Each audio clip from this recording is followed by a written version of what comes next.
이 영상을 보시는 분들 중 어떤 분은 어젯밤 심장이 갑자기 미친 듯이 뛰는 바람에 잠에서 벌떡 깨어났을지 모릅니다.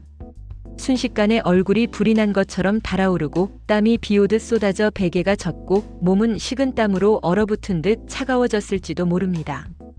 다시 자려고 눈을 감지만 가슴은 계속 뛰고 머리는 복잡하고 잠은 도무지 다시 찾아오지 않았을 겁니다. 새벽 2시, 3시. 눈을 뜬 채 어둠 속에 혼자 남겨진 기분.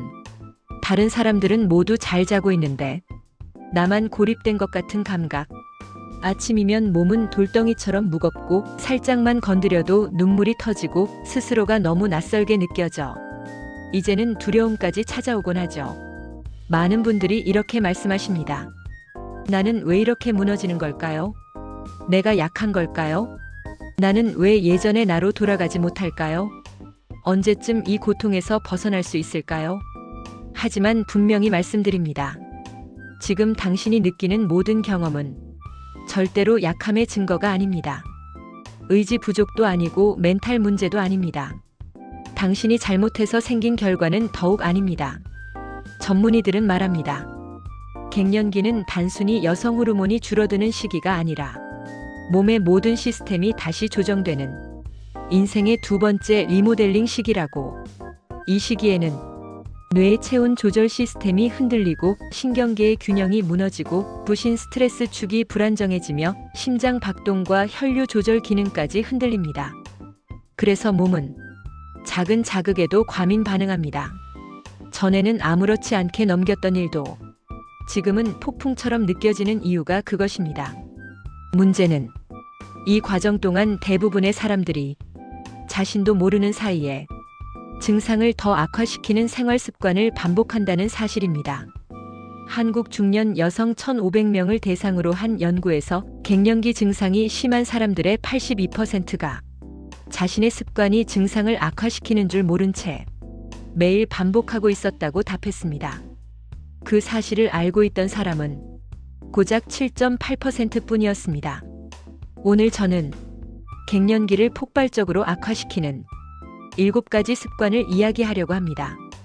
그리고 이 중 단 하나만 바꿔도 단 7일 안에 변화를 체감할 수 있다는 것을 분명히 말씀드리고 싶습니다.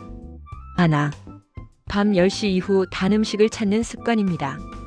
갱년기 증상이 가장 심해지는 시간대는 대부분 밤 10시 이후입니다. 이 시간은 원래 뇌의 시상하부, 체온 조절, 자율신경 조절, 호르몬 조절의 총지휘 센터가 몸을 회복 모드로 전환시키는 시간입니다. 그런데 이 시간에 과일, 빵, 떡, 과자, 아이스크림, 믹스커피 같은 단 음식이 들어오면 혈당이 빠르게 상승합니다. 혈당을 떨어뜨리기 위해 인슐린이 대량 분비되면 신경계는 즉시 비상경보를 울립니다. 몸은 이렇게 판단합니다. 지금 위험한 상황이야. 몸을 깨워야 해. 심장을 더 빨리 뛰게 만들어라. 순식간에 혈류가 빨라지고 체온 조절 센터는 마비되듯 혼란을 겪습니다. 그래서 얼굴이 붉어지고 열감이 폭발하고 식은땀이 흐르고 심장이 요동치는 것입니다. 특히 새벽 2시에서 4시쯤 가슴이 미친 듯이 뛰며 깨는 이유는 밤에 올랐던 혈당이 급격히 떨어지는 시점이기 때문입니다. 열감은 체온이 올라서 생기는 현상이 아닙니다. 체온 조절 시스템이 순간적으로 실패했을 때 나타나는 반응입니다. 밤마다 반복되는 열감과 불면이 단순한 증상이 아니라 신경계 경보 신호라는 사실을 많은 분들이 모르고 계십니다. 몸은 회복하려 하지만 습관이 계속 신경계를 자극해 스스로를 더 고통스럽게 만들고 있는 것입니다. 둘, 습관적인 커피 타임입니다. 갱년기 전에는 커피 2~3잔쯤 아무렇지 않게 마셨을 겁니다. 하지만 지금은 다릅니다. 카페인은 부신을 강하게 자극해 코르티솔과 아드레날린을 분비시킵니다.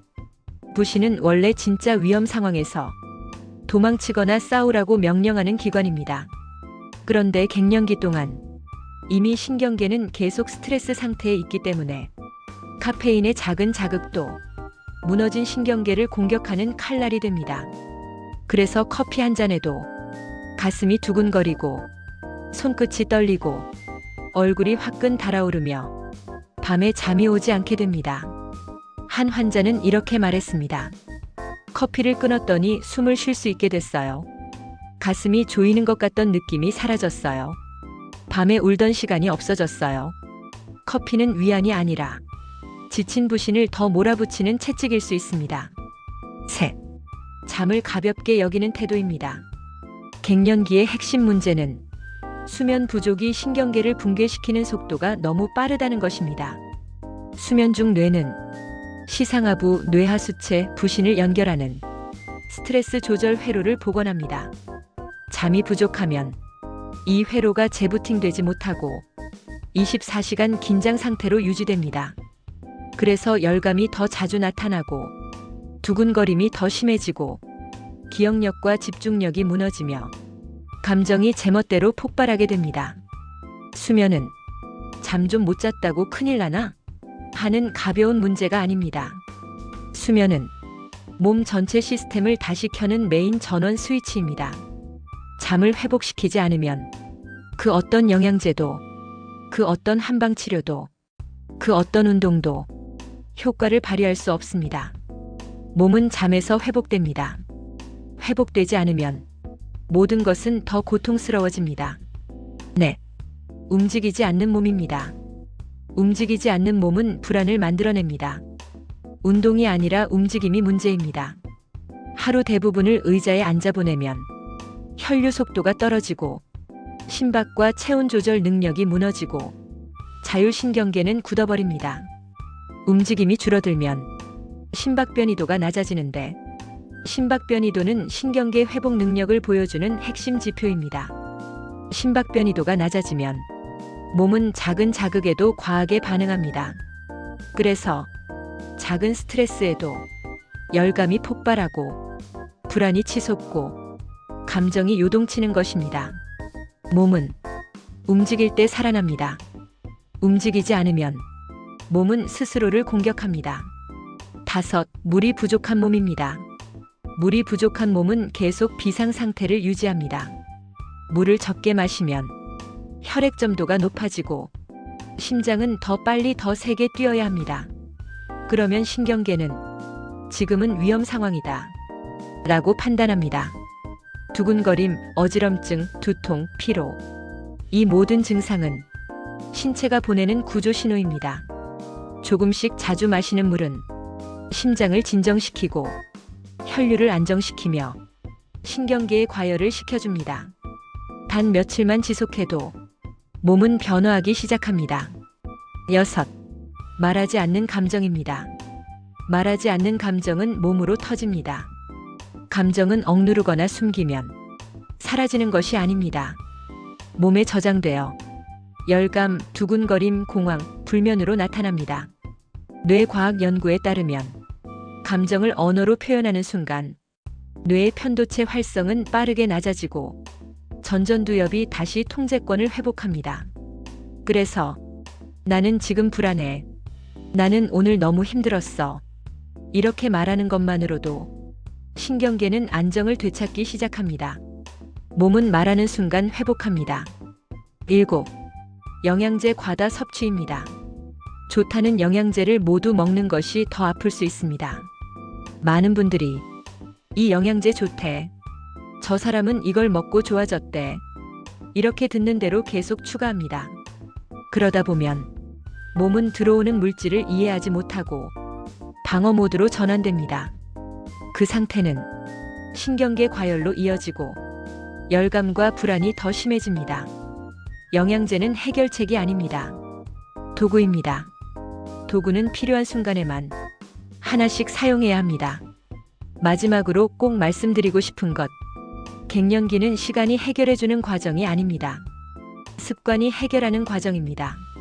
오늘 이야기한 작은 7가지 중 단 하나만 멈춰도 몸은 반드시 반응하기 시작합니다. 열감이 줄고 두근거림이 줄어들고 새벽에 덜 깨고 감정이 차분해지고 몸이 가벼워집니다. 회복은 거창하지 않습니다. 작은 변화가 가장 큰 회복을 만듭니다. 당신의 몸은 지금도 회복을 준비하고 있습니다. 다음 영상에서는 갱년기 증상을 빠르게 안정시키는 신경계 회복 루틴 5가지를 공개합니다. 걷기나 물 마시기 같은 흔한 방법이 아니라 오늘 회복 시간만의 독점 회복 루틴입니다.